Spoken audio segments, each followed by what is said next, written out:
এই যে আমার বর, তোমার মতন 722 টাকার চাকুরে এর ফ্যাক্টরিতে 100 খানা আছে, বুঝেছ? এখন আমি ও ঘরে গিয়ে আমার বর আর বড় বৌদির সামনে বরদাকে দু হাতে জড়িয়ে দুগালে চুমু খাবো। ক্যামেরাটা নিয়ে চলুন, কতগুলো ছবি তুলে দিতে হবে না? এটা আপনাদের কারো বাড়ি নয়, এটা দাদার বাড়ি। এখানে আমি যদি দুহাত তুলে নাচিও আপনাদের কারো কিছু বলার নেই। একটু নেচে দেখাবো নাকি?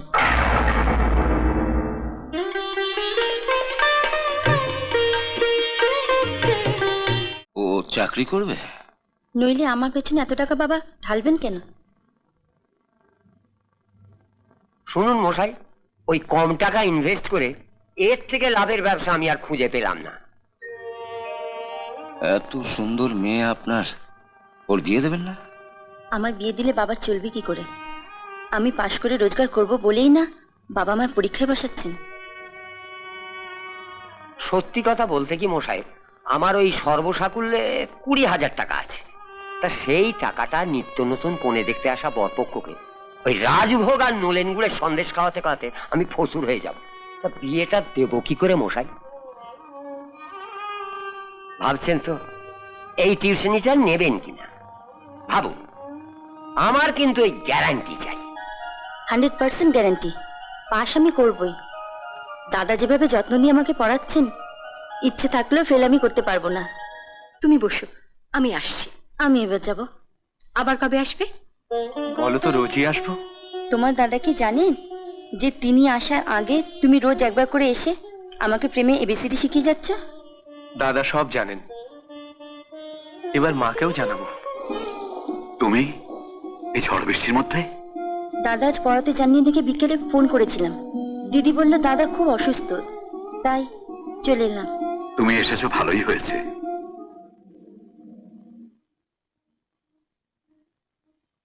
হ্যালো কাকাবাবু, আমি পাশের বাড়ির ঝিলিক বলছি। বৃষ্টিটা কমলে একটু দয়া করে গিয়ে বাবাকে বলে আসবেন। আজ আমি বাড়ি ফিরতে পারবো না, রাতে দাদার এখানেই থাকবো। দাদার খুব শরীর খারাপ। তুমি আবার কষ্ট করে? কষ্টে কি আছে দাদা, আপনার যা জ্বর উঠেছে, জলপট্টি না দিলে কমবে না। আগে আমি রাহুলকে খাইয়ে দিচ্ছি। আয় রাহুল। যা। এ কি উঠছেন যে? তুমি সারা রাত জেগে আমার সেবা করে যাবে, আর আমি? আপনি আমার কাছে দেবতার মতো। সারা রাত কেন, সারা জীবন আমি আপনার সেবা করে যেতে পারি। সেই বোকামে কাঁদে না। আপনি যদি না থাকতেন, বাবা মা কোনোদিনই বিয়ের কথা ভাবতেন না।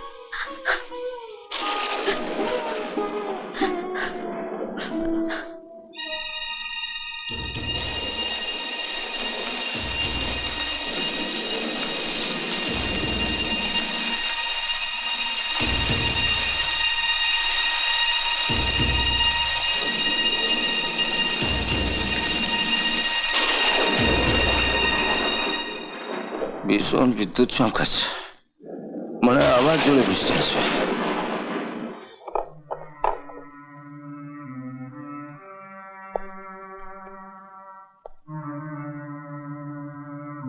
সব পাজিগুলো এক ঘরেই আছে দেখছি। শোনো হে বর্বর, জন্ম মৃত্যু বিবাহ সব উপরালার হাতে। তাই জন্য তুমি আমার বর হতে পারলে না। এই যে আমার বর, তোমার মতন 722 টাকার চাকুরে এর ফ্যাক্টরিতে 100 খানা আছে, বুঝেছ? আর ইনি হচ্ছেন বর্বরের মা। যেমনি করে মুড়ি চিবোচ্ছেন, তেমনি করে সব ছেলে মেয়েগুলো মাথা চিবিয়ে খেয়েছেন। এত বড় সাহস তোমার! আমার বাড়িতে দাঁড়িয়ে তুমি আমাকে... সরি মাম্মি, এটা আপনাদের কারো বাড়ি নয়, এটা দাদার বাড়ি। এখানে আমি যদি দুহাত তুলে নাচিও আপনাদের কারো কিছু বলার নেই। একটু নেচে দেখাবো নাকি? এই যে মানিক চোর, যেমনি দেবা তেমনি দেবী।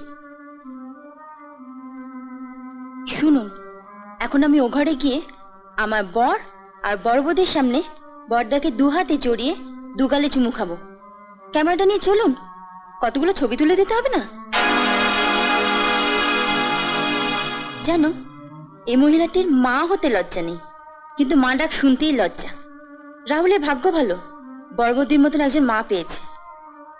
জীবনার এই ন্যাকা মহিলাটিকে মা বলে ডাকতে হবে না।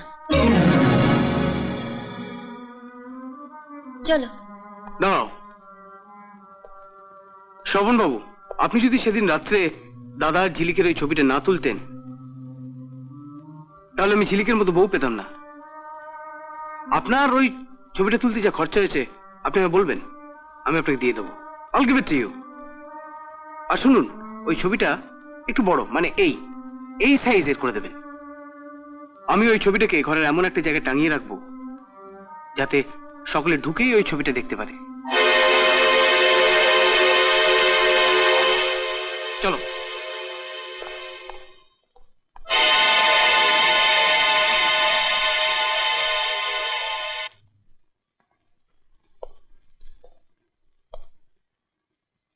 আরে আরে আরে এসো এসো এসো এসো। যাও তো রাহুল, ঠাকুর ঘর থেকে শাকটা নিয়ে এসো, যাও।